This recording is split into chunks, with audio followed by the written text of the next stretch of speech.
رب اشرح لي صدري ويسر لي أمري واحلل عقدة من لساني يفقهوا قولي إن الله اشترى من المؤمنين أنفسهم وأموالهم بأن لهم الجنة يقاتلون في سبيل الله فيقتلون ويقتلون وعدا عليه حقا في التوراة والإنجيل والقرآن ومن أوفى بعهده من الله فاستبشروا ببيعكم الذي بايعتم به وذلك هو الفوز العظيم۔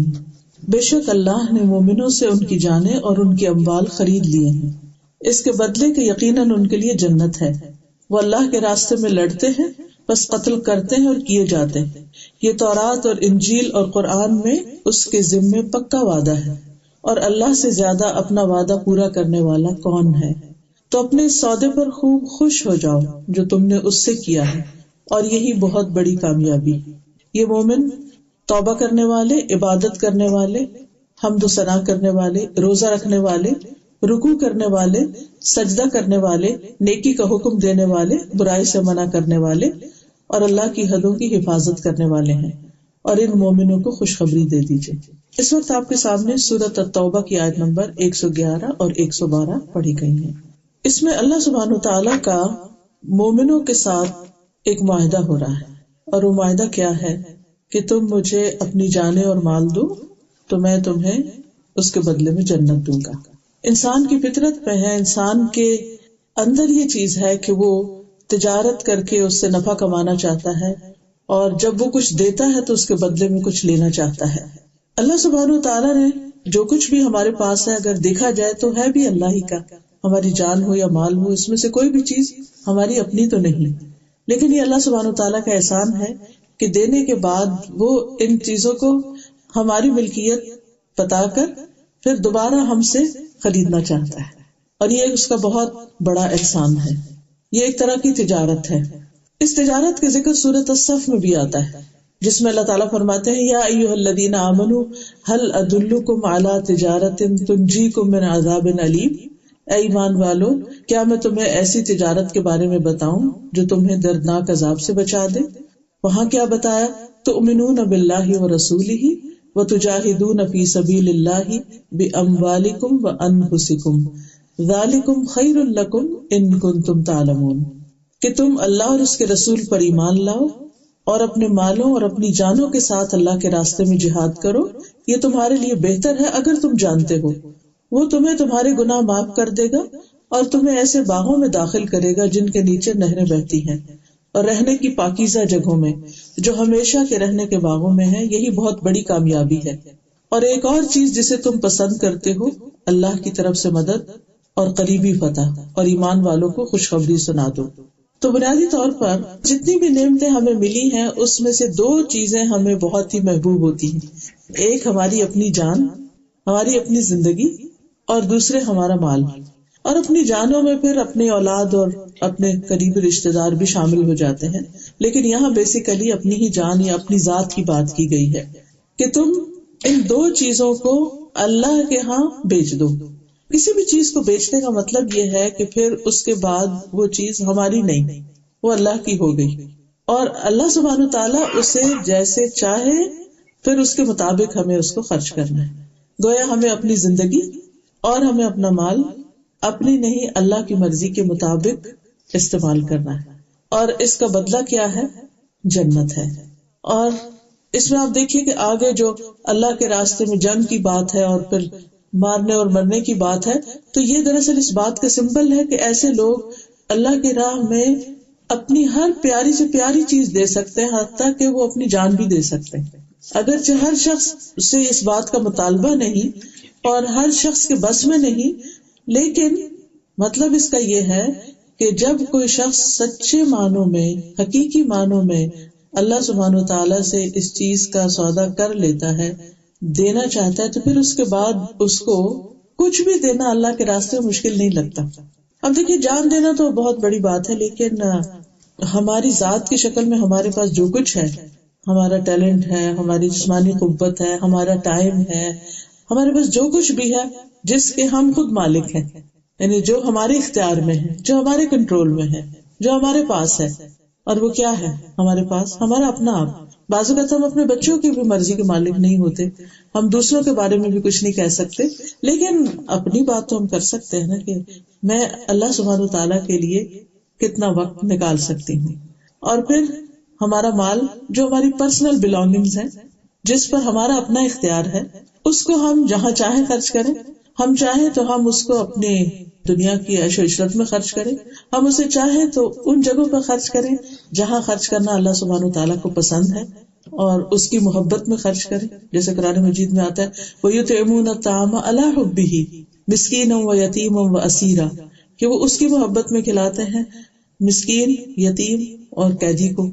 انما نطعمکم لوجہ اللہ لا نرید منکم جزاء ولا شکورا، ہم تمہیں اللہ کی خاطر کھلا رہے ہیں، ہم تم سے نہ کوئی بدلہ چاہتے ہیں نہ کوئی شکریہ چاہتے ہیں.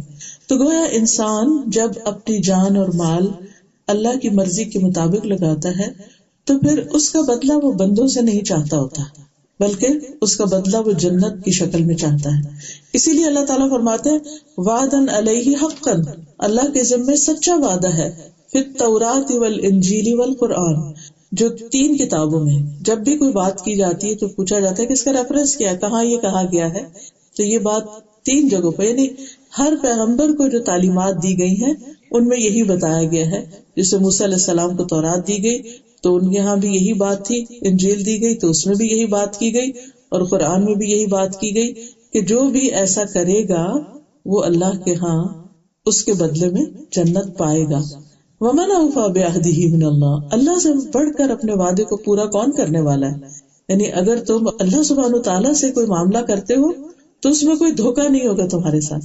آپ بندوں کے ساتھ مل کر کوئی بزنس کرتے ہیں کسی پارٹنرشپ میں، یا بندوں کے ساتھ کوئی لین دین کرتے ہیں، کوئی بزنس ڈیل کرتے ہیں، تو آپ نے دیکھا ہوگا جو لوگ اس فیلڈ میں ہیں وہ جانتے ہیں کہ کتنی دفعہ اونچ نیچ ہو جاتی ہے. کبھی ایک پارٹی کچھ گڑبڑ کر جاتی، کبھی دوسری کر جاتی ہے، جو ڈیڈ لائنز ہوتی ہیں وہ میٹ نہیں ہوتی، وعدے کے مطابق کام نہیں ہوتا، اور بہت دفعہ اس میں کہا کچھ جاتا ہے اور جو چیز بدلے میں دی جاتی ہے وہ کچھ اور ہوتی ہے.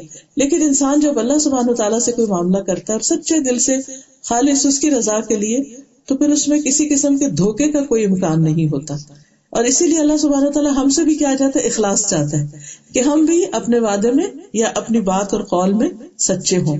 تو اللہ تعالیٰ فرماتے ہیں تو اپنے اس سودے پر تم خوش ہو جاؤ. فاستبشروا ببیعکم الذی بایعتم بہ، وہ سودا جو تم نے اللہ کے ساتھ کیا، وہ وعدہ جو تم نے اللہ کے ساتھ کیا. وذالک هو الفوز العظیم، اور یہی بہت بڑی کامیابی ہے.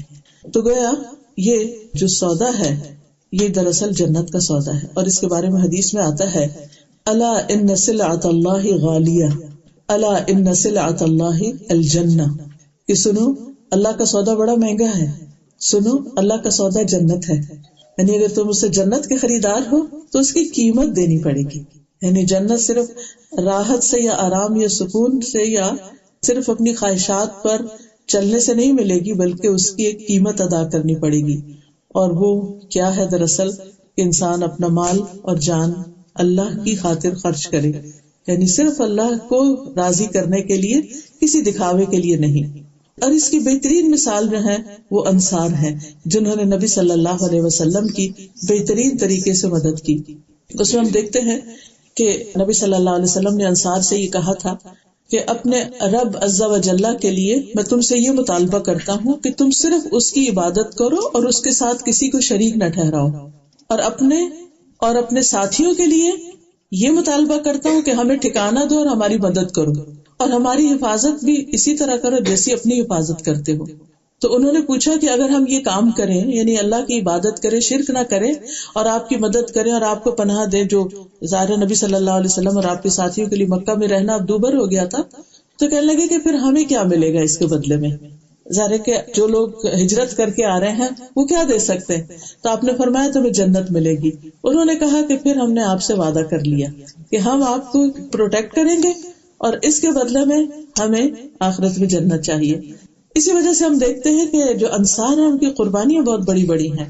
مثلا ابو طلحہ ہیں، ان کے واقعہ سب نے سنا ہوگا. جب لن تنالوا البر حتى تنفقوا کی بات آئی تو وہ مدینہ میں ایک بہت خوبصورت باغ کے مالک تھے، اور وہ فوراً آگے اللہ کے رسول صلی اللہ علیہ وسلم کے پاس یہ آیت سن کر کہ اللہ کے رسول صلی اللہ علیہ وسلم میرا یہ باغ پسندیدہ ترین ہے، میں اسے اللہ کے راہ میں دینا چاہتا ہوں. تو آپ صلی اللہ علیہ وسلم نے فرمایا کہ جو بات تم نے کہی وہ میں نے سن لی، یعنی تمہاری نیت قبول ہو گئی ہے، اور میں یہ مناسب سمجھتا ہوں کہ تم اسے اپنے قریبی رشتہ داروں میں خرچ کر دو۔ اب آپ دیکھیے کہ قریبی رشتہ داروں میں بعض اوقات خرچ کرنا بڑا مشکل کام ہوتا ہے، کیونکہ عموماً ان کی طرف سے کوئی اکنالجمنٹ نہیں ہوتی، کوئی تھینکس نہیں ہوتی، وہ فار گرانٹیڈ لیتے ہیں ہر چیز کو، اور لے کر بھی بعض اوقات راضی نہیں ہوتے، خوش نہیں ہوتے، کچھ نہ کچھ، خصوصاً اگر کوئی رشتہ دار مالدار ہو اور وہ ان کے مقابلے میں کم حیثیت کے ہوں، تو پھر تو شکایات ساری زندگی کے لیے باقی رہتی ہیں، کیونکہ ان کی ایکسپیکٹیشنز بہت زیادہ ہو جاتی ہیں، تو اس میں آپ کچھ بھی کریں تو اس کے بدلے میں آپ کو کچھ نظر نہیں آتا۔ لیکن یہاں پر آپ دیکھیے کہ ابو طلحہ نے کہا کہ ٹھیک ہے، میں اس کو ایسا ہی کروں گا، چنانچہ انہوں نے اپنے کزنز وغیرہ، چچا کے بیٹوں وغیرہ کو وہ اپنا باغ جو تھا وہ تقسیم کر دیا۔ اسی طرح ہم دیکھتے ہیں کہ متعدد مواقع ہیں، مدینہ میں طرح طرح کے وفد آ رہے ہیں۔ ایک وفد آیا اور وہ بہت ہی مشکل اور تکلیف دہ حالت میں تھا، ان کے جسم پر چیتڑے لٹکے ہوئے تھے، ان کے پاس کھانے کو کچھ نہیں تھا۔ تو نبی صلی اللہ علیہ وسلم نے جب لوگوں سے کہا تو ہر شخص کچھ نہ کچھ اپنے گھر سے لے آیا اور ان کی مدد کی۔ تو انصار میں سے ایک آدمی ایک تھیلی لایا، اور وہ اتنی بڑی تھیلی تھی کہ خود اس کو اٹھانے سے عاجز تھا۔ پھر اس کے بعد یہ کہ ایک کے بعد ایک، یعنی ایک دوسرے کو دیکھ کے سب کو موٹیویشن ہوئی، اور اس وقت نبی صلی اللہ علیہ وسلم کا چہرہ ایسے تھا جیسے اس پر سونا چمک رہا ہو، یعنی آپ بے پناہ خوش ہو رہے تھے۔ آپ صلی اللہ علیہ وسلم نے ایک موقع پر فرمایا، لوگوں، اللہ کے دیے ہوئے اس مال کے بدلے اپنے نفسوں کو خرید لو۔ اگر تم میں سے کوئی بخل کرے کہ اپنا مال لوگوں کو نہ دے تو وہ اپنے آپ سے شروع کرے اور خود پر صدقہ کرے۔ اللہ کے دیے ہوئے رزق میں سے کھائے اور پہنے، یعنی اللہ نے مال اس لیے نہیں دیا کہ اس کو صرف جمع کرتے رہو، صرف سیونگز پر ہی ساری توجہ رکھو اور فقیروں جیسا حال بنا کے رکھو، نہیں، اپنے آپ سے شروع کرو اور اس کو خرچ کرو۔ کیونکہ اسلام میں بیسیکلی جو تعلیم دی گئی، جس سورۃ البقرہ کے شروع میں آتا ہے، وہ مما رزقناہم ينفقون، اس میں سے جو ہم نے ان کو رزق دیا وہ خرچ کرتے ہیں۔ یہ نہیں کہا کس پہ خرچ کرتے ہیں، دوسروں پہ کرتے ہیں، اپنے پہ کرتے ہیں، لیکن یہ کہ خرچ کرتے ہیں۔ تو اسلام کا مزاج جو ہے وہ خرچ کرنے کا ہے، دینے کا ہے، تاکہ اس سے لوگوں کے اندر خوشحالی آئے۔ پھر اسی طرح ابو امامہ سے روایت ہے، ایک آدمی نے آپ صلی اللہ علیہ وسلم سے پوچھا کہ کون سا صدقہ سب سے افضل ہے؟ آپ نے فرمایا، اللہ کی راہ میں کسی خیمے کا سایہ مہیا کرنا، یا اللہ کی راہ میں کسی خادم کی خدمت کرنا، یا اللہ کی راہ میں کسی نر جانور پر کسی کو سوار کرنا، یعنی کسی کو سواری دینا۔ پھر اسی طرح اللہ کے راستے میں انسان جو بھی دیتا ہے، یعنی اللہ کی خاطر دیتا ہے یا اللہ کے دین کے لیے دیتا ہے، تو قرآن مجید میں آتا ہے وَمَا تُنْفِقُوا مِنْ شَيْءٍ فِي سَبِيلِ اللَّهِ يُوَفَّى إِلَيْكُمْ وَأَنْتُمْ لَا تُظْلَمُونَ، اور تم جو چیز بھی اللہ کے راستے میں خرچ کرو گے وہ تمہاری طرف پوری لوٹا دی جائے گی اور تم پر ظلم نہیں کیا جائے گا۔ یعنی اللہ سبحانہ وتعالیٰ کو تو اس کی ضرورت ہی نہیں ہے، اور یہ نہیں کہ تمہارے مالوں میں سے کم ہو جائے گا، اللہ تعالیٰ تمہیں واپس لوٹائے گا، حتیٰ کہ ایک کھجور ہی کیوں نہ ہو، جس کے بارے میں وہ حدیث آتی کہ آگ سے بچنے کی فکر کرو، خواہ کھجور کا ایک ٹکڑا ہی کیوں نہ، یعنی پوری کھجور بھی نہ ہو، اگر ٹکڑا بھی ہے تو وہ بھی۔ پھر اسی طرح فی سبیل اللہ دینے کی مثال سورۃ البقرہ میں آتی ہے کہ ایک دانہ جو وہ 700 دانوں کے برابر ہو جاتا ہے، یعنی زیادہ سے زیادہ اس کا اجر و ثواب ہے۔ رسول اللہ صلی اللہ علیہ وسلم نے بھی فرمایا، سنن ترمذی کی روایت ہے، آپ نے فرمایا کہ جس نے اللہ کی راہ میں کوئی چیز خرچ کی اس کے لیے اس کا 700 گنا اجر لکھا جاتا ہے۔ پھر اسی طرح جہاں تک جان لگانے کی بات ہے تو اس میں آپ دیکھیے کہ اللہ کے راستے میں چھوٹی سے چھوٹی تکلیف بھی جو ہے، یعنی چاہے جسم کی تھکاوٹ ہی کیوں نہ ہو، یا انسان کسی قسم کی کوئی جسمانی تکلیف، کوئی بیماری آ جاتی ہے، کچھ بھی ہوتا ہے اس کو، تو یہ ساری چیزیں اللہ سبحانہ وتعالیٰ کے ہاں قابل قبول ہیں، اور ان کے لیے اللہ کے وعدے بھی ہیں۔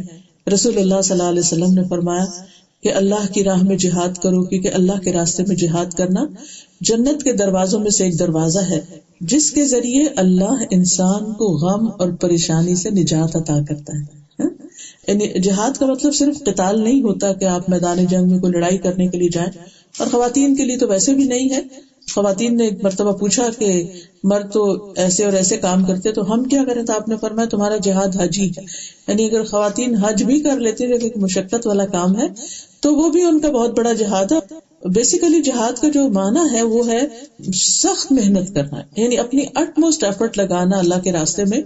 تو جب آپ کوئی بھی اللہ کی خاطر کام کرتے ہیں اور اس کو ایکسلنس کے لیول پر کرتے ہیں اور اس کو بہترین محنت کے ساتھ اور خوب جان مار کے کرتے ہیں، اور اس سے غرض صرف اللہ کی رضا ہوتی ہے، کچھ اور حاصل کرنا نہیں، تو ایسی جو بھی کوشش انسان کرتا ہے وہ دراصل کیا ہے، جنت کے دروازوں میں سے ایک دروازہ، اور اس کے ذریعے اللہ تعالیٰ دنیا کے غم اور پریشانیاں بھی دور کر دیتا ہے انسان کی. پھر اسی طرح یہ ہے کہ اللہ سبحانہ و تعالیٰ کی مدد اور نصرت حاصل ہوتی ہے انسان کو. جو قدم اللہ کے راستے میں غبار آلود ہوتے ہیں اللہ تعالیٰ ان پر دوزخ کی آگ حرام کر دیتا ہے. پھر اسی طرح جنت میں گھر کی ضمانت دی گئی. اور یہ ہوتے کون لوگ ہیں، ان کی صفات کیا ہوتی ہیں، اب تھوڑا سا ہم ان کو تازہ کر لیتے ہیں. یہ ساری چیزیں یہ معلوم تو ہے ہمیں، لیکن ذرا تازہ ہو جائے تو پھر دوبارہ انسان ایک پورے شعور کے ساتھ کرنے لگتا ہے. کچھ چیزیں انسان شروع کرتا ہے، پھر اس کی وہ ہیبٹ بن جاتی ہے. پھر جب وہ ہیبٹ بن جاتی ہے تو پھر اس کے اندر وہ روح یا وہ خوشی نہیں رہتی. اور پھر جب دوبارہ سے ان کے بارے میں پڑھتا یا سنتا ہے تو انسان کے اندر ایک نیا ولولہ آتا ہے. تو یہ وہ لوگ ہیں جنہوں نے اللہ کے ساتھ ایک تجارت کر رکھی ہے کہ یا رب ان صلاتی و نسکی و محیای و مماتی للہ رب العالمین، میری نماز، میری قربانی، میری زندگی، میری موت سب میرے رب کے لیے ہے. یعنی اللہ نے مجھے اپنے لیے اس دنیا میں بھیجا، یعنی اپنی عبادت کے لیے. حالانکہ اللہ کو ضرورت نہیں، لیکن بہرحال اس نے ہماری زندگی کا مقصد یہ بتایا وما خلقت الجن والانس الا لیعبدون. تو جب ہم اس کی عبادت کے لیے ہیں تو یہ عبادت خالص اس کے لیے، وما امروا الا لیعبدوا اللہ مخلصین لہ الدین، اور انہیں حکم یہی دیا گیا کہ وہ اللہ کے لیے عبادت کریں، دین کو صرف اس کے لیے خالص کرتے ہوئے. تو جب انسان خالصتاً اللہ کے لیے اپنی ہر چیز کرتا ہے تو پھر ایسے لوگوں کی زندگی میں کیا نظر آتا ہے، ان کے کردار میں کیا خوبیاں ہوتی ہیں، ان کے اخلاق میں، ان کے معاملات میں کیا چیزیں ہوتی ہیں. ان کے جو مین ہائی لائٹس ہیں وہ اگلی آیت میں بتا دیے گئے ہیں کہ جب کسی شخص نے سودا کر لیا تو پھر اس کی زندگی میں یہ چینجز آئیں گے. سب سے پہلی چیز التائبون، کہ وہ توبہ کرنے والے ہیں. یعنی تائبون کا مطلب یہ ہے کہ ہر وقت تمام گناہوں سے توبہ کا اہتمام کرتے ہیں. چھوٹی غلطی ہو یا بڑی غلطی ہو اس پر بار بار پلٹتے ہیں، اس کا احساس کرتے ہیں، اس پر نادم ہوتے ہیں، اس پر شرمندہ ہوتے ہیں، اور یہ ان کی خاص صفت ہے. جسے قرآن مجید میں آتا ہے سورۃ آل عمران 135 میں والذین اذا فعلوا فاحشة او ظلموا انفسهم ذکروا اللہ فاستغفروا لذنوبهم ومن يغفر الذنوب الا اللہ ولم يصروا على ما فعلوا وهم يعلمون. ایسے لوگوں سے جب کوئی برا کام ہو جاتا ہے یا اپنے اوپر ظلم کر بیٹھتے ہیں تو اللہ انہیں فوراً یاد آ جاتا ہے اور وہ اپنے گناہوں کی معافی مانگتے ہیں. اور اللہ کے سوا کون ہے جو گناہ معاف کر سکتا، اور وہ جانتے بوجھتے اپنے کیے پر اصرار نہیں کرتے. یعنی ان لوگوں کی سب سے بنیادی خصوصیت، کیریکٹرسٹک کیا ہے کہ وہ غلطی پر اصرار نہیں کرتے، غلطی پہ جم نہیں جاتے، غلطی کی جسٹیفیکیشن نہیں دینے لگتے، بلکہ غلطی مان کر فوراً واپس اپنی اصلی حالت میں آتے ہیں. کیونکہ بنیادی طور پر انسان گناہگار نہیں ہے، اللہ نے انسان کو گناہگار نہیں پیدا کیا. جس سے آپ دیکھیں کرسچینٹی میں آتا نا کہ انسان جو ہے وہ ہے ہی گناہگار. تو اللہ نے انسان کو گناہگار نہیں پیدا کیا، بلکہ اللہ نے انسان کو اسلام پر پیدا کیا، فطرت پر پیدا کیا ہے. اور پھر یہ ہے کہ انسان سے بھول ہو جاتی ہے، غلطی ہو جاتی ہے. تو ایسی صورت میں مومن جو ہے اس کے دل کے اندر ایک میزان ہوتا ہے کہ وہ فوراً اپنی غلطی کو خود پہچان لیتا ہے. اور جب انسان اپنی غلطی کو پہچان لیتا ہے تو پھر اس کو فوراً ہی احساس ہوتا ہے اور وہ اسے چھوڑنے کی کوشش کر رہے ہیں. توبہ دراصل کیا ہے؟ توبہ ہے واپسی، واپس ہونا، پلٹنا. یعنی اپنی پہلی اصلی حالت میں، اس حال میں جانے کی کوشش کرتا ہے جس میں وہ غلطی سے پہلے تھا. غلطی کیا ہے؟ دراصل ایک پھسلن ہے، ایک بھول ہے، ارادے کی کمزوری ہے. کبھی نفس کے ہاتھوں انسان مجبور ہو کر، کبھی بھول چوک کر، کبھی غلطی سے انسان اللہ کی نافرمانی کا کام کر لیتا ہے. تو پھر جو ہی اس کا احساس ہوتا ہے کہ نہیں میں نے ٹھیک نہیں کیا، چاہے اس کے منہ سے کچھ نکلا ہو، چاہے اس کے عمل میں کچھ ایسی چیز ہو، تو وہ واپس ہوتا ہے کہ نہیں مجھے یہ نہیں کرنا. وہ اپنے دل کو واپس اطمینان کی حالت میں لے کر آتا ہے. نبی صلی اللہ علیہ وسلم نے فرمایا ہر مومن آدمی سے کوئی نہ کوئی ایسا گناہ سرزد ہو جاتا ہے جس کو وہ وقتاً فوقتاً کرتا رہتا ہے، یا کوئی ایسا گناہ ہوتا ہے جس پر وہ قائم رہتا ہے، وہ اس کو نہیں چھوڑتا حتیٰ کہ وہ دنیا چھوڑ جاتا ہے. مومن کو اس حال میں پیدا کیا گیا کہ وہ فتنوں میں گرنے والا، بہت توبہ کرنے والا اور بھولنے والا ہوتا ہے. ادھر توبہ کرتے پھر بھول کے وہی کچھ کر بیٹھتا ہے. لیکن جب اسے نصیحت کی جاتی ہے تو وہ واعظ و نصیحت قبول کرتا ہے، اس کو ایکسپٹ کرتا ہے، اپنی غلطی کو ماننے والا ہوتا ہے.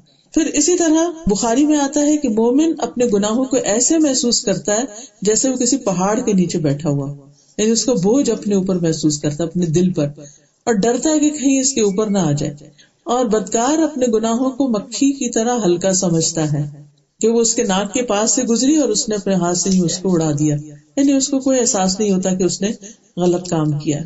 لیکن مومن کی شان یہ ہے کہ وہ بار بار اللہ کی طرف رجوع کرتا ہے، بار بار پلٹتا ہے اور کہتا ہے. حدیث میں آتا ہے، نبی صلی اللہ علیہ وسلم اللہ سبحانہ وتعالیٰ سے روایت کرتے ہیں کہ اللہ تعالیٰ فرماتے ہیں کہ ایک آدمی گناہ کرتا ہے، پھر کہتا ہے اللہ میرے گناہ معاف کر دے. اللہ تعالیٰ فرماتا ہے میرے بندے نے گناہ کیا اور اسے علم ہے کہ اس کا کوئی رب بھی ہے جو گناہ معاف کرتا ہے یا ان پر پکڑ بھی سکتا ہے، تو میں نے اپنے بندے کو معاف کر دیا. یعنی ایز لانگ ایز بندہ میری طرف واپس آتا ہے اور مجھ سے مانگتا ہے تو میں اس کو معاف کر دیتا ہوں. لیکن یہ ہے کہ انسان فوراً پلٹنے کی کوشش کرے، اس پر جمے نہیں، کیونکہ پھر بعض اوقات بھول بھی جاتا ہے انسان کو کہ میں نے کوئی غلطی کی تھی. آپ نے یہ بھی فرمایا کہ جب تم کوئی برائی کرو تو اسی وقت توبہ کرو. چھپی ہوئی برائی ہو تو چھپی ہوئی توبہ کرو، اور اگر اعلانیہ سب کے سامنے غلط کام کیا تو پھر سب کے سامنے ہی معافی مانگو. آپ صلی اللہ علیہ وسلم نے یہ بھی فرمایا کہ میں دن میں 70 سے 100 بار استغفار کرتا ہوں. حالانکہ آپ صلی اللہ علیہ وسلم کے تو اگلے پچھلے گناہ معاف ہو چکے تھے. اس کے باوجود یہ دراصل کیا تھا کہ تھوڑی دیر کے لیے بھی اگر دل پہ کوئی ایسی کیفیت آئے، جیسے آپ نے کہا کہ میرے دل پہ بھی غبار سا آ جاتا ہے، تو میں پھر استغفار کرتا ہوں. تو اگر ہم کسی وقت اللہ تعالیٰ کو بھول جاتے ہیں یا اس کے ذکر سے غافل ہو جاتے ہیں یا ہم کوئی ایسی بات کر لیتے ہیں تو اس میں بھی توبہ ہوتی ہے. پھر ہر مجلس میں توبہ، کہیں پر بھی انسان ہو، چاہے دین کی مجلس ہو دنیا کی ہو، دونوں میں ہی توبہ. اور ایسے لوگ اللہ کے محبوب بندے ہیں. ان اللہ یحب التوابین ویحب المتطہرین. اور ہر آدمی خطا کار ہے، اور بہترین خطا کار وہ ہیں جو توبہ کر لیتے ہیں، اور اسی میں انسان کے لیے فلاح بھی ہے. اور پھر یہ کہ جنت میں داخلے کا ذریعہ بھی یہی ہے. یا ایھا الذین آمنوا توبوا الی اللہ توبۃ نصوحا عسى ربکم ان یکفر عنکم سیئاتکم وَيُدْخِلَكُمْ جَنَّاتٍ تَجْرِي مِن تَحْتِهَا الْأَنْهَارُ. کہ توبہ کر لو، سچی توبہ، امید ہے کہ تمہارا رب تمہارے سے برائیاں دور کر دے گا اور تمہیں ایسی جنتوں میں داخل کرے گا جن کے نیچے نہریں بہ رہی ہیں. دوسری صفت جو یہاں بتائی گئی اللہ سبحانہ وتعالیٰ کے ساتھ سودا کرنے والوں کی، بزنس ڈیل کرنے والوں کی، وہ ہے العابدون، عبادت کرنے والے لوگ ہوتے ہیں. یعنی چونکہ اس سودے میں یہ کہ اللہ ہم نے اپنی جان تجھے دی، تو پھر کیا ہے، پھر اپنی نیند اور اپنا آرام اور وہ چیزیں چھوڑ کر اللہ کے حضور عبادت کرتے ہیں. اور اس میں عبادت میں سب سے اہم ترین چیز جو ہے وہ اپنے فرائض کی ادائیگی ہے. چاہے نماز ہو، روزہ ہو، حج ہو، زکوٰۃ ہو، کچھ بھی ہو، تو اس میں فرض کی ادائیگی، پھر فرض کی ادائیگی کے بعد نوافل کی بھی ادائیگی. اور ان لوگوں کی صفت قرآن مجید میں دوسری جگہ یہ بتائی گئی ہے، رجال لا تلہیہم تجارۃ ولا بیع عن ذکر اللہ وإقام الصلاة وإیتاء الزکاة یخافون یوما تتقلب فیہ القلوب والابصار. وہ لوگ جنہیں اللہ کے ذکر، نماز قائم کرنے اور زکوٰۃ دینے سے نہ تجارت غافل کرتی ہے نہ خرید و فروخت. یعنی تجارت ہے کہ انسان خود کو بزنس کرے، اور خرید و فروخت کیا جیسے انسان بازار میں جا کے کچھ اپنے لیے خریدتا ہے. یعنی ان کا ٹائم ٹیبل نمازوں کے ارد گرد ہوتا ہے، نہ کہ سارا ٹائم ٹیبل بنا کے کہیں نہ کہیں نماز ادھر ادھر فٹ کر دے انسان. وہ اس دن سے ڈرتے ہیں جس میں دل اور آنکھیں الٹ جائیں گی، یعنی خوف کے مارے. اسود کہتے ہیں میں نے عائشہ رضی اللہ تعالیٰ عنہ سے پوچھا کہ نبی صلی اللہ علیہ وسلم اپنے گھر میں کیا کیا کرتے تھے؟ تو انہوں نے کہا آپ اپنے گھر کے کام کاج کرتے تھے، اپنے گھر والوں کی خدمت کرتے تھے، اور جب نماز کا وقت ہوتا تو سب کچھ چھوڑ کر نماز کے لیے چلے جاتے تھے. تو یہ ایک بہترین نمونہ ہے آپ کا ہمارے لیے کہ گھر میں گھر والوں کے ساتھ مل جل کر رہنا، جو بھی کام کاج ہے، جو بھی ذمہ داری ہے، لیکن جب نماز کا وقت آئے تو فوراً اللہ کے حضور حاضر ہونا.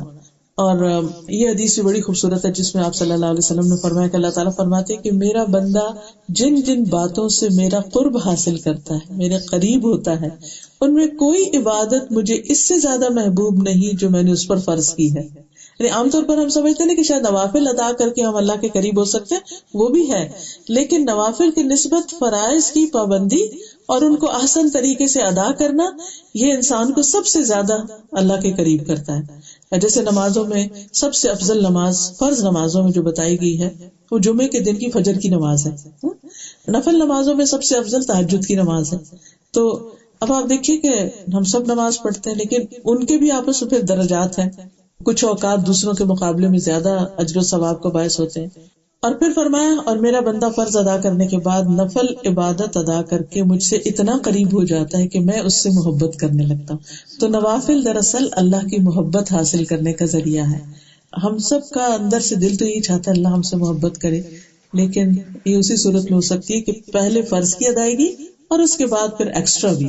عام حالات میں بھی آپ دیکھیں کہ اگر آپ کسی کو اپنے کام پر رکھتے ہیں، کسی جاب پر رکھتے ہیں، تو دو لوگوں کو آپ نے رکھا. ایک وہ ہے جو صرف ٹائم پورا کرتا ہے، تو 5 بجے آف، اور ایک وہ ہے جو ٹائم کی پرواہ نہیں کرتا، 5 ہے یا 5:30 ہے، ایکسٹرا بھی لگا جاتا ہے. تو اب ان دونوں کا آپ اگر کمپیریزن کریں تو کس کی طرف آپ کا دل کا رجحان ہوگا؟ کہ جو ایکسٹرا کر کے بھی خراجی اور کوئی احسان نہیں جتاتا. تو نفل اصل میں ہم سے اس کا مطالبہ نہیں کیا گیا کہ ہم ضرور پڑھیں، اور اگر ہم نہیں پڑھے تو ہم سے کوئی پوچھ نہیں ہے.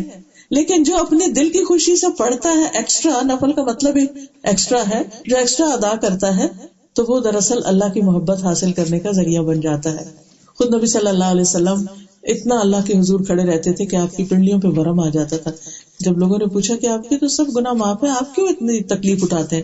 آپ نے فرمایا کہ میں اللہ کا شکر گزار بندہ نہ بنوں. تو یہ دراصل ہے کیا، یعنی کہ انسان کے اندر جو کہ اللہ نے مجھے اتنا کچھ دیا، جب اس کو یہ ریئلائزیشن ہوتی ہے کہ میرے پاس اتنی نعمتیں ہیں، تو پھر انسان کا دل چاہتا ہے کہ میں بھی کچھ کروں. میں کیا کروں یا رب جو تجھے خوش کر دے. تو پھر یہ ہے کہ اپنے فرائض کے بعد اپنی ایکسٹرا عبادت کی کوشش کرے انسان. پھر تیسری صفت جو بتائی گئی وہ ہے الحامدون، اللہ کی حمد کرنے والے، اللہ کی تعریف کرنے والے. اللہ سبحانہ وتعالیٰ کو سب سے زیادہ اپنی تعریف پسند ہے، کیونکہ وہ اس کا اہل ہے، وہ اس کا مستحق ہے. اب دیکھیے کہ ہمارے پاس کوئی بھی چیز جس کی بنا پر لوگ ہماری تعریف کریں وہ پرماننٹ نہیں ہے ہماری، اور نہ اپنی ہے. اگر کوئی کسی کی شکل و صورت پہ کرتا ہے تو وہ بھی اللہ کی بنائی ہوئی ہے، اگر کوئی کسی کی ذہانت پر کرتا ہے تو وہ بھی اللہ کی دی ہوئی ہے، کسی کی اولاد کی کوئی تعریف کرتا ہے وہ بھی اللہ ہی کی دی ہوئی ہے. باقی بھی جو نعمتیں ہیں اصل میں تو اللہ سبحانہ وتعالیٰ ہی کی دی ہوئی ہے. لیکن یہ ہے کہ انسان اللہ کی ان نعمتوں کو جب مان جاتا ہے نا، تو تبھی اس کے دل سے پھر وہ چیز نکلتی ہے کہ واقعی میرا رب تعریف کے قابل ہے. اس کے لیے غور و فکر ضروری ہے، اور سب سے پہلے انسان کا اپنی ہی ذات پر غور و فکر ضروری ہے کہ اللہ نے مجھے کیا کیا نعمتیں دی ہیں مختلف اعضاء کی شکل میں. میری آنکھیں، میرے کان، میری زبان، میرے ہاتھ، میرے پاؤں، میرے جسم کے دل، زبان، ناک، بال، ایک ایک چیز کے اندر بے شمار فائدے ہیں ہمارے لیے.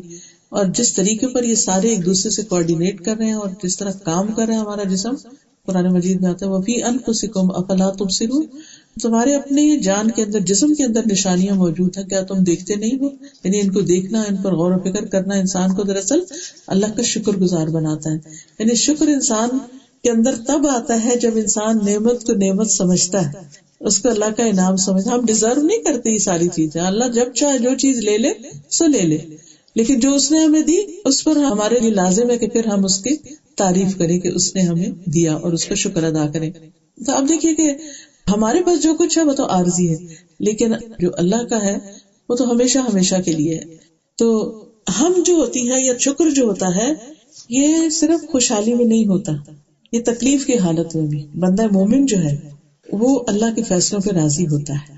کسی نے بہت اچھی خوبصورت بات کی، کسی بزرگ کا قول ہے کہ جب میں دعا کرتا ہوں اور اللہ تعالیٰ میری دعا قبول کر لیتا ہے اور مجھے وہ چیز دے دیتا ہے جو مجھے چاہیے ہوتی ہے تو میں اس پر بھی خوش ہوتا ہوں. لیکن جب اللہ تعالیٰ مجھے کوئی چیز نہیں دیتا تو میں اس پر اور بھی زیادہ خوش ہوتا ہوں، کیونکہ پہلا میرا فیصلہ تھا، میری چاہت تھی، اور دوسرا اللہ کا فیصلہ تھا، اور اللہ کا فیصلہ میرے فیصلے سے زیادہ بہتر ہے. تو میرے حق میں اگر میں کوئی اپنے لیے چیز مانگ رہی ہوں، اپنی اولاد کے لیے مانگ رہی ہوں اور وہ نہیں مل رہی، تو اس میں ضرور کوئی خیر اور بھلائی کی بات ہے. اللہ کی رضا پہ جب کوئی راضی ہو جاتا ہے تو ایسا بندہ تنگ دستی اور پریشانی اور رنج اور غم اور راحت اور خوشی ہر حال میں پھر اللہ تعالیٰ کی تعریف کرتا رہتا ہے، اور ہر تکلیف میں وہ اس کی ساتھ ہی نعمت کو یاد کرتا ہے. کیونکہ کوئی تکلیف ایسی نہیں زندگی میں کہ جس کے ساتھ ہمیں نعمتیں نہ ملی ہوں، یعنی اس کے علاوہ ہمارے پاس بے شمار نعمتیں ہوتی. تو تعریف صرف وہ کر سکتا ہے جو تکلیف کے وقت نعمت دیکھ سکتا ہو. اور سب سے پہلے لفظ جو اللہ تعالیٰ نے آدم علیہ السلام کو سکھائے تھے وہ الحمدللہ کے تھے. حدیث میں آتا ہے کہ اللہ سبحانہ تعالیٰ نے جب آدم علیہ السلام کو پیدا کیا اور ان میں روح پھونکی اور وہ روح ان کے سر تک پہنچی تو ان کو چھینک آئی اور کہا الحمدللہ رب العالمین. یعنی اللہ تعالیٰ نے ان کے اندر یہ یعنی لفظ ایک طرح سے ڈال دیے. تو اللہ تعالیٰ نے جواب میں فرمایا یرحمک اللہ، اللہ تم پہ رحم فرمائے. اور قرآن مجید کا آغاز بھی کس سے ہوتا ہے؟ الحمدللہ سے. تو اسی لیے ہم نے یہ کیا کیا کہ سمجھ ہی نہیں آتی کہ کیا کیا پڑھے. اللہ کی تعریف ہے تو ہم نے قرآن پاک کی کچھ حدیثوں میں سے جو نبی صلی اللہ علیہ وسلم کے مسنون الفاظ ہیں تعریف کے، وہ ہم نے اس کارڈ کی شکل میں سارے اکٹھے کر دیے تاکہ انسان دن میں کم از کم یا کسی وقت اگر سارے بیٹھ کے ایک دفعہ اچھی طرح پڑھے، چونکہ ان کے بے شمار فائدے بھی احادیث میں ساتھ ملتے ہیں کہ کس طرح اللہ تعالیٰ بندے سے راضی ہوتا ہے جب بندہ ان الفاظ میں اللہ تعالیٰ کی تعریف کرتا ہے. ایک شخص جو شاعر تھے وہ نبی صلی اللہ علیہ وسلم کے پاس آئے، کہنے لگے کہ یا رسول اللہ میں نے شعر میں اپنے رب کی مدح کی ہے. تو آپ نے فرمایا کہ بے شک تمہارا رب اس کو پسند کرتا ہے، اور آپ نے فرمایا کہ حمد سے بڑھ کر کوئی چیز اللہ کو زیادہ محبوب نہیں. یعنی اللہ تعالیٰ بندے سے اس وقت بہت راضی ہوتا ہے جب بندہ اللہ کی تعریف کر رہا ہوتا ہے، حمد کر رہا ہوتا ہے. اور قیامت کے دن افضل ترین بندے وہ ہوں گے جن کے بارے میں آتا ہے کہ افضل عباد اللہ یوم القیامت الحمادون. اللہ کے افضل ترین بندے قیامت کے دن وہ ہیں جو بہت زیادہ اللہ کی تعریف کرتے ہیں، ہر حال میں تعریف کرنے والے. اور سب سے افضل تعریف جو ہے وہ الحمدللہ کہنا ہے، جو میزان کو بھر دیتا ہے. یعنی اللہ اتنا خوش ہوتا ہے کہ اتنا اس کے بدلے میں عطا کرتا ہے. اور یہ بھی ساتھ یہ کہ الحمدللہ کثیرا، اللہ کی تعریف بہت ہی زیادہ. اور خصوصاً جب نماز میں رکوع سے کھڑے ہوتے ہیں تو ایک شخص نے ربنا ولک الحمد کے آگے خود ہی اضافہ کر دیا محبت میں، حمدن کثیرا طیبا مبارکا فیہ. تو آپ نے فرمایا 30 سے زیادہ فرشتے اس کو اٹھانے کے لیے آئے تھے، نہیں اتنا زیادہ اللہ اس سے راضی ہوا. پھر اسی طرح سب سے پہلا کلمہ صبح اٹھتے ہی ہم کیا کہتے ہیں؟ الحمدللہ الذی احیانا بعد ما اماتنا. اسی طرح نبی صلی اللہ علیہ وسلم جب بستر پر جاتے تھے تو رات کو آخری جو باتیں دعائیں پڑھتے ان میں بھی الحمدللہ الذی اطعمنا وسقانا وکفانا وآوانا وکم ممن لا کافی لہ وکم ممن لا موی لہ. کتنے ہی ایسے ہیں جن کو کفایت کرنے والا کوئی نہیں، نہ ہی ان کا کوئی ٹھکانہ ہے. پھر اسی طرح سبح بحمد ربک بالعشی والابکار، صبح و شام خاص طور پر اللہ کی تعریف بیان کرنی چاہیے. پھر جو شخص ہر لقمے یا گھونٹ پر الحمدللہ کہتا ہے اللہ سبحانہ وتعالیٰ اس سے راضی ہو جاتا ہے. ہم کہتے ہیں یا اللہ تو راضی ہو جائے، اللہ تو راضی ہو جائے. کھانا پینا تو سب کے ساتھ ہی ہے، تو کتنی دیر لگتی ہے کہ ایک دفعہ پینے کے بعد جب گلاس آپ نیچے کریں تو اتنی دیر میں الحمدللہ بھی کہہ سکتے ہیں. ہم پینے کے دوران سانس تو لینا ہی ہوتا ہے، اور اسی لیے 3 سانسوں کا بھی حکم ہے کہ انسان ٹھہر ٹھہر کے پیے. پھر اسی طرح لباس پہنتے ہوئے الحمدللہ الذی کسانی ھذا، اللہ کا شکر جس نے مجھے یہ پہنایا. پھر اسی طرح کسی مصیبت سے زدہ شخص کو دیکھ کر انسان الحمدللہ کہے کہ اللہ کا شکر ہے جس نے مجھے اس سے بچا لیا. آفانی مما ابتلاک بہ وفضلنی علی کثیر ممن خلق تفضیلا.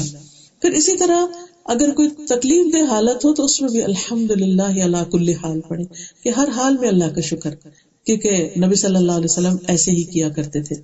حتیٰ کہ جب کسی کا بچہ فوت ہوتا ہے تو اس وقت بھی انسان اگر الحمدللہ کہتا ہے تو اللہ سبحانہ تعالیٰ فرشتوں سے خاص طور پہ پوچھتے ہیں کہ جب تم نے میرے بندے کے بچے کی جان لی تو وہ کیا کہہ رہا تھا؟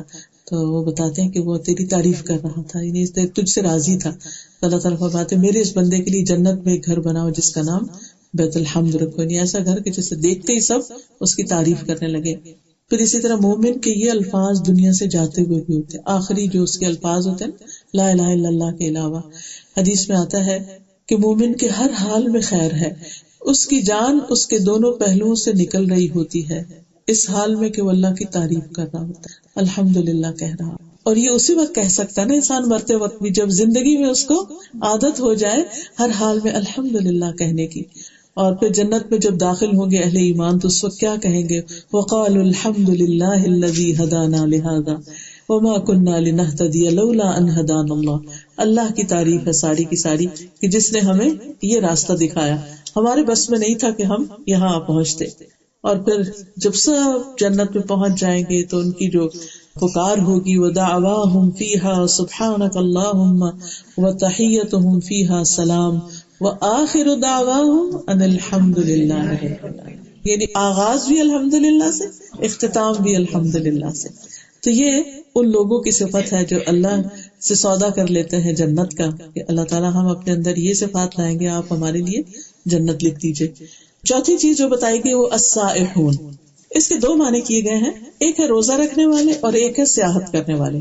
سیاحت کا مطلب ہوتا ہے سیر و سیاحت، جیسے اچھے کاموں کے لیے سفر کرنا، طالب علم کے لیے سفر کرنا، یا اور غور و فکر کے لیے، یا کسی بیمار کی عادت کے لیے، یا کسی کی تعزیت کرنے کے لیے، تجارت کے لیے بھی عبادت ہے، وہ بھی انسان اگر حلال رزق کمانے کے لیے سفر کرتا ہے تو یعنی کہ وہ اپنے گھر کا آرام چھوڑ کر نکلتے ہیں اور اچھے اچھے کاموں کے لیے سفر کرتے ہیں۔ دوسرا معنی اس کا جو ہے وہ روزہ رکھنے والے ہیں۔ روزہ جو ہے ایک بہترین عبادت ہے، اور جنت کا ایک دروازہ مخصوص کیا گیا ان لوگوں کے لیے جو کثرت سے روزے رکھیں، اور وہ ہے ریان، جس میں آخری روزہ دار جب داخل ہو جائے گا تو اس دروازے کو بند کر دیا جائے گا، پھر اس سے کوئی اور داخل نہیں ہو سکے گا، کیونکہ اس جیسا کوئی اور عمل ہے نہیں۔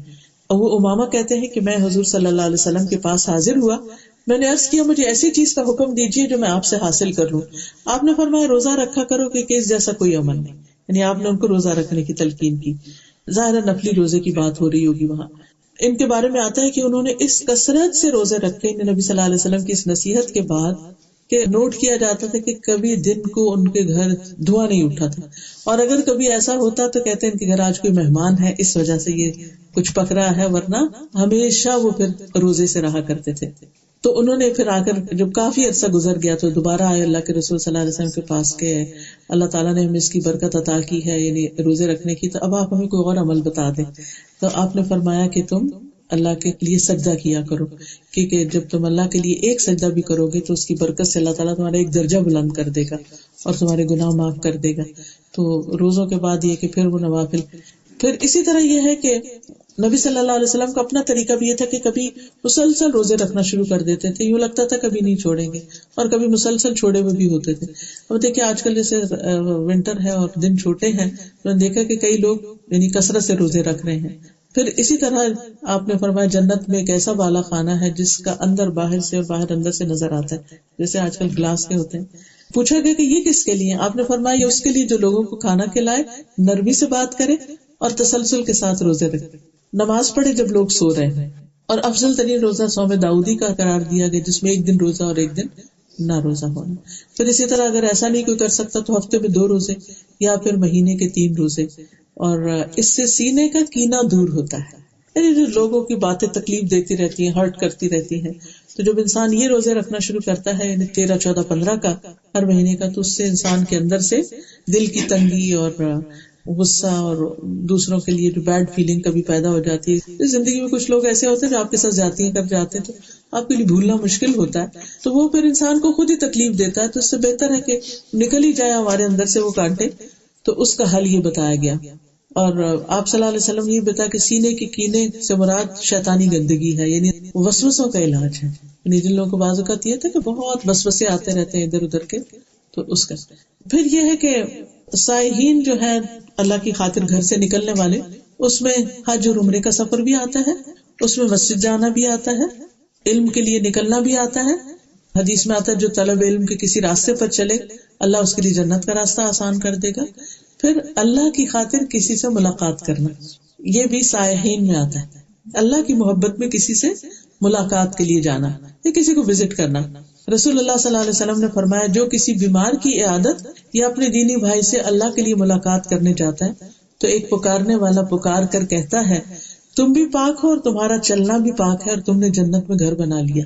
کیونکہ ظاہر ہے کہ مصروف زندگی میں سے وقت نکال کر کسی بیمار کو پوچھنے کے لیے جانا یا کسی کی خیر خبر رکھنا، اور آج کل آپ دیکھیں کہ جتنی سب کی مصروفیت بڑھتی جا رہی ہے اور مشینی زندگی بنتی جا رہی ہے، تو بہت سے لوگ بہت تنہائی کا شکار ہو جاتے ہیں، اور دنوں نہ وہ کسی کے پاس جاتے ہیں نہ ان کے پاس کوئی ملنے کے لیے آتا ہے، اور یہ چیز پھر انسانوں کے اندر ایک مورائل ڈاؤن کرنے لگتی ہے، اور آئسولیشن کی یا اندر کی تنہائی کی جو فیلنگ ہے یہ انسان کے لیے تباہ کن ہے نفسیاتی اعتبار سے بھی۔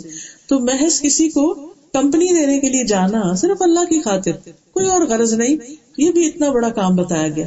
اگلی صفات ایسے لوگوں کی کیا ہے؟ الراکعون الساجدون، رکوع کرنے والے اور سجدہ کرنے والے، مطلب کیا ہے؟ کثرت سے نماز پڑھنے والے، یعنی نوافل کی طرف اشارہ ہے۔ صحابہ کرام کی جو صفت قرآن مجید میں آتی ہے وہ کیا ہے؟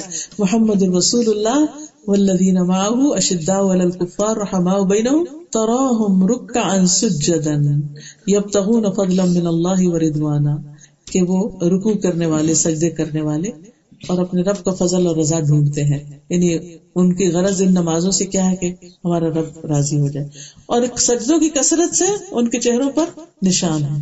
حدیث میں آتا ہے کہ جب بندہ نماز کے لیے کھڑا ہوتا ہے تو اس کے سارے گناہ لا کر اس کے کندھے پہ رکھ دیے جاتے ہیں, اور جب وہ رکوع کرتا ہے, سجدہ کرتا ہے, تو اس سے گرنے لگتے ہیں. وضو سے بھی گرتے ہیں, پھر نماز سے بھی. اور جس کے سجدوں کی کثرت ہوگی وہ قیامت کے دن نبی صلی اللہ علیہ وسلم کی صحبت بھی اور جنت میں قرب بھی نصیب ہوگا. جیسے آپ نے فرمایا اپنے خادم سے کہ تم کچھ مانگو مجھ سے تو تمہیں ملے گا, تو اس نے کہا میں جنت میں آپ کا ساتھ چاہتا ہوں. تو نے کہا اچھا اگر یہ چاہتے ہو تو پھر اس معاملے میں تم سجدوں کی کثرت سے میری مدد کرو. اگلی صفت جو بتائی گئی وہ ہے الامرون بالمعروف والناہون عن المنکر, نیکی کا حکم دینے والے, برائی سے روکنے والے, یعنی امر بالمعروف اور نہی عن المنکر کرنے والے. اور اس میں تمام چیزیں آ جاتی ہیں, فرائض کے بارے میں بتانا, نوافل کے بارے میں, اور چیزوں کے بارے میں, اچھی نیکی کے کاموں کے. قرآن مجید میں بھی آتا ہے کنتم خیر امۃ اخرجت للناس تأمرون بالمعروف وتنہون عن المنکر, یعنی امت کا عمومی طور پر یہ کام ہے, لیکن یہ ہے کہ مومن مردوں اور عورتوں دونوں کے لیے آتا ہے. سورۃ التوبہ میں ہی آتا ہے والمؤمنون والمؤمنات بعضهم اولیاء بعض یأمرون بالمعروف وینہون عن المنکر. اور پھر آخری جو بات بتائی گئی والحافظون لحدود اللہ, اللہ کی حدود کی حفاظت کرنے والے. اللہ کی حدود کیا ہے؟ حلال حرام کی جو لمٹس ہے, ہمیں لمٹس اور باؤنڈریز ہر چیز میں بتا دی گئی ہیں. جیسے شادی کے رشتے میں, یعنی کہ ان ریلیشن شپ کے اندر, یا کھانے پینے کے معاملے میں, یا لباس کے معاملے میں, یا اور چیزوں کے معاملے میں, ہر چیز جیسے گفتگو کے معاملے میں بھی لمٹس بتا دی گئی ہیں کہ کیا بات کرنی جائز ہے اور کیا کرنا جائز نہیں. اور اس کے بارے میں بڑی خوبصورت ایک حدیث آتی ہے. آپ صلی اللہ علیہ وسلم نے ابن عباس کو جب ان کے ساتھ سواری پر بیٹھے ہوئے تھے تو آپ نے فرمایا کہ احفظ اللہ یحفظک, تم اللہ کی حفاظت کرو اللہ تمہاری حفاظت کرے گا. اور اللہ کی حفاظت سے مراد کیا ہے؟ اللہ کی حدود کی حفاظت, یعنی اللہ تعالیٰ نے جن چیزوں کی تمہیں رخصت دی ہے, جہاں تک دی ہے اسی لمٹ کے اندر تم رہو. اور پھر کیا ہے وبشر المؤمنین, ایسے مومنوں کو خوشخبری دے دو. کس چیز کی خوشخبری؟ جنت کی خوشخبری, جس کا سودا انہوں نے اپنے رب سے کیا ہے کہ اگر وہ ان صفات کو اپنائیں گے تو انشاءاللہ ان کے لیے اللہ اپنے وعدے کو پورا کرے گا اور وہ جنت کی شکل میں ہے. اللہ سبحانہ وتعالی ہم سب کو عمل کی توفیق عطا فرمائے. آخر دعوانا الحمدللہ رب العالمین. اگر آپ سے کوئی کچھ کہنا چاہے, کچھ مزید ایڈ کرنا چاہے, کوئی بھی چیز, تو پلیز آپ کیجیے. بہت زیادہ مشکل ہوتا ہے نا کہ اپنی جان اور اپنا مال, تو آئی فیل کہ اس سے اللہ تعالیٰ نے لے ہی لیا ہم سے, already is purchased it and we should be happy about that. تو پھر خوشی سے یہ کام, چاہے عبادت ہو گئی, چاہے لوگوں کو ہیلپ کرنا ہو گیا, سرو کرنا ہو گیا, we are meant to do that. لیکن شیطان ہمارے دل میں وسوسہ ڈالتا فلاں تمہیں یوز کر رہا ہے, مس یوز کر رہا ہے, وہ ایب یوز کر رہا ہے, وہ فلاں یوز کر رہا ہے. مختلف طریقے ہوتے ہیں نا جس سے انسان کو خیر کے کام سے ہٹایا جاتا ہے. اور جو ہی اگر کوئی ہمیں یہ کہنا فلاں تمہیں یوز کر رہا ہے, اب یقین کریے اتنا نیگیٹو جملہ اور اتنا نفسیاتی اثر ہے اس میں, انسان کہتے ہیں اچھا, اور وہ کام نیکی کو چھوڑ کے بیٹھ جاتا ہے, فلاں بے وقوف بنا رہا ہے تمہیں. انسان ہمیشہ اپنی نیت صحیح رکھے. اگر کوئی یوز بھی کر رہا ہے تو اس کی نیت کی خرابی اور اس کی بد اخلاقی, لیکن اگر انسان کی اپنی نیت درست ہے تو جتنی اس کی ہمت طاقت ہے جو اچھا کام کرنے کی اسے کر ڈالے. الحمدللہ کے بارے میں آئی تھنک حدیث ایک ہے کہ اگر کسی کو اللہ سے کوئی چیز ملتی ہے تو وہ اس کے واپس الحمدللہ کہتا ہے تو اللہ کو زیادہ اچھی چیز دیتا ہے جو اس سے ملی ہے. لئن شکرتم لازیدنکم, لئن شکرتم لازیدنکم. جب ہمیں کوئی بھی چیز ملی تو ہم اس پہ الحمدللہ کہتے ہیں. تو یہ جو چیز ہے نا یہ چھوٹی ہے, مگر یہ جو لفظ نکلے ہیں نا منہ سے, یہ میزان میں بہت بھاری ہے. یعنی دنیا میں کوئی چیز نعمت ہمیں ملتی ہے تو ختم ہو جانے والی ہے, لیکن اس کے بدلے میں جو ہم نے الحمدللہ کہہ دیا وہ ہمارے لیے سیو ہو گیا. اور آپ دیکھیے کہ سورۃ الدہر کے شروع میں کیا آتا ہے, انا خلقنا الانسان من نطفۃ امشاج نبتلیہ فجعلناہ سمیعا بصیرا, اور آگے آتا ہے اما شاکرا و اما کفورا, کہ خواہ شکر گزار بنے یا پھر ناشکرہ بنے. یہی اصل میں ہمارا ٹیسٹ بھی یہی ہے, ہمارا اصل امتحان یہ ہے کہ ہمارا جو رویہ ہے دنیا میں وہ کیسے انسان کی طرح, شکر گزار کی طرح یا ناشکرے کی طرح. اور باقی شکر گزار ہونا جو ہے نا یہ آسان نہیں ہے, خصوصاً تکلیف کے وقت میں. پچھلے دنوں میں کسی درس پر تھی تو انہوں نے اپنا واقعہ بتایا, وہ بڑا ہی حیران کن ہے. سعودی عرب میں تھی وہ پہلے, پھر وہاں سے یہاں آئے وہ لوگ. کہتے ہیں کہ وہاں پر میرا بیٹا پیدا ہوا اور وہ فوت ہو گیا. تو کہتی کہ جو ڈاکٹر نرس اور جو بھی کوئی وہاں پر عرب لوگ آئے وہ سب الحمدللہ کہیں. تو مجھے بڑا عجیب لگا کہ یہ کیا میرا بیٹا فوت ہو گیا اور یہ سارے الحمدللہ کہہ رہے ہیں. تو کہتی کہ میں نے پھر اس پہ پوچھا کہ بھئی میرے اوپر یہ بات گزری اور آپ الحمدللہ کیوں کہہ رہے ہیں اس پر. پھر کہتی کسی نے مجھے یہ حدیث سنائی. کہتی اس وقت تو میرے ایسے آنسو آئے کہ اچھا کہ اس الحمدللہ کا بدلہ جنت میں بیت الحمد ہے.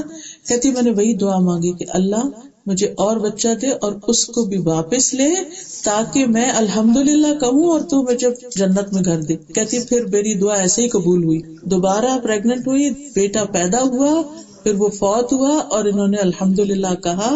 میرے تو رونگٹے کھڑے ہو گئے. میں نے کہا کتنا بڑا حوصلہ ہے. اور کہتی ہے کہ واقعی جب میں نے کہہ دیا الحمدللہ تو مجھے قرار آ گیا. تو پہلے تو بچہ گیا تھا, ایک اور بھی گیا, تو میں کہتی کہ مجھے وہ قرار آ گیا کہ میں نے اللہ کو راضی کر دیا. مجھے پہلے پتہ ہی نہیں تھا کہ غم کے موقع پر بھی اللہ کو کیسے راضی کرتے ہیں, کیا کہہ کے راضی کرتے ہیں. ایسے بھی لوگ ہوتے ہیں کہ جن کے لیے اللہ تعالیٰ آسان کر دیتا ہے. ہاں, اس میں یہ نہیں کہا گیا کہ کچھ مہینوں کے لیے ٹریولنگ کریں یا ایک دن کے لیے کریں یا دن میں 2 دفعہ کریں. اس میں جو کام بتائے گئے ہیں نا اللہ کی خاطر, یعنی کسی کی عیادت بھی کرنے نکلے. میں جو ذکر کیا نا چند چیزوں کو, اس میں حدیث کے الفاظ میں آتا ہے کہ جیسے کوئی بیمار ہے اس کی عیادت کرنے کے لیے گئے. آج جو جمعے کا خطبہ آپ لوگوں نے سنا ہوگا, جو مسلم خان نے بتایا کہ وہ 73 ایئر کا شخص تھا اور اس نے 30 سال علم حاصل کیا. تو وہ بڑا فرسٹریٹ ہو رہا تھا کہ میرے علم سے کوئی فائدہ نہیں کسی کو پہنچ رہا. تو انہوں نے پوچھا کہ تم کرتے کیا ہو؟ تو انہوں نے کہا کہ میں رینڈملی ہاسپٹلز میں جاتا ہوں اور مریضوں کو دیکھتا ہوں, اور اللہ نے مجھے بہت مال دیا ہے, تو میں ان لوگوں کو کہتا ہوں کہ کسی کو ہیلپ چاہیے تو مجھے بتاؤ, تو میں ان کی مدد کر دیتا ہوں. تو انہوں نے کہا کہ یہ وہ چیز ہے جس کے لیے ہم خواہش کرتے ہیں کہ ہمیں بھی توفیق ہو, اور کتنے ہی لوگ ہیں جو اس کے لیے اسٹرگل کرتے ہیں کہ ان کے پاس وقت ہو کہ کسی کی عادت کریں اور ان کے پاس مال ہو کہ وہ کسی کی مدد کریں. تو آلریڈی جو آپ کر رہے ہیں یہی تو اصل بات ہے, جو علم حاصل کیا اس پر عمل ہو رہا ہے. تو بعض اوقات جو چیزیں ہم کر رہے ہوتے ہیں نا ان کو ہم روٹین میں, یہ جو میں نے شروع میں کہا تھا نا, ہم روٹین میں کرنے لگتے ہیں تو پھر وہ ہمیں نیکی نہیں لگتے. ہم سمجھتے ہیں کہ شاید جو ہم کر رہے ہیں وہ ٹھیک نہیں ہے.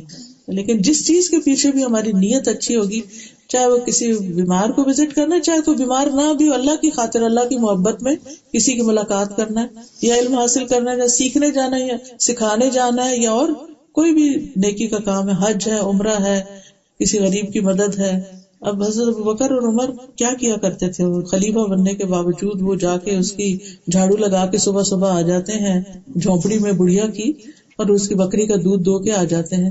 اور حضرت عمر پیچھے پیچھے جاتے ہیں کہ میں دیکھوں کہ یہ کرتے کیا ہیں, کہاں وہ پہنچے ہوئے ہیں اور کتنے بڑے بڑے انہوں نے کام کیے. لیکن نیکی کا یہ موقع کہ جو صرف اللہ کے لیے نا, وہ نہ بینا, اس کو تو پتہ ہی نہیں کون آیا, یہ خلیفہ وقت آ رہا ہے یا کون شخصیت آ رہی ہے جس کو اللہ کے رسول صلی اللہ علیہ وسلم کے ساتھ غار میں رہنے کا موقع ملا, اور نہ انہوں نے بتایا میں کون ہوں.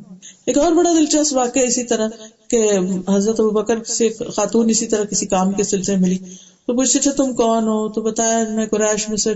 کون سے قبیلے, سوال پہ سوال. حضرت ابوبکر نے یہ نہیں بتایا میں کون ہوں, یعنی he didn't want to tell about himself. تو یہ ہے اللہ کی خاطر کام کرنے والے, ان کو اس بات کا شوق نہیں ہمیں کوئی ریکگنائز کرے, ہماری کوئی پہچان ہو, انہیں کام سے غرض ہے. یہ بھی اللہ کے راستے میں نکلنا, چاہے کسی بڑھیا کی جا کے مدد کر کے آئے انسان. کتنے بوڑھے ایسے ہیں جو بےچارے اکیلے تنہا زندگی بسر کر رہے ہیں, کوئی ان کو دیکھنے والا نہیں ہے. چلے دوسروں کے بوڑھوں کو چھوڑیں, اگر ہمارے گھر میں کوئی نانی, دادی, امی, ساس یا کوئی بھی ہمیں سنبھالنی پڑے تو بعض اوقات ہم کہتے ہیں کہ یہ ہماری تو جانی عذاب میں آگے, سارے لوگ آزاد پھر رہے ہیں اور ہم پھنس گئے ہیں ان کے ساتھ. تو میں سمجھتی ہوں کہ اگر ایک جذبہ ہو تو اس کو بھی انسان اپنے لیے سعادت سمجھتا ہے کہ اللہ نے یہ میرے حصے میں ڈالا. اوکے, جزاکم اللہ خیرا. سبحانک اللہم و بحمدک, اشہد ان لا الہ الا انت, استغفرک و اتوب الیک. السلام علیکم.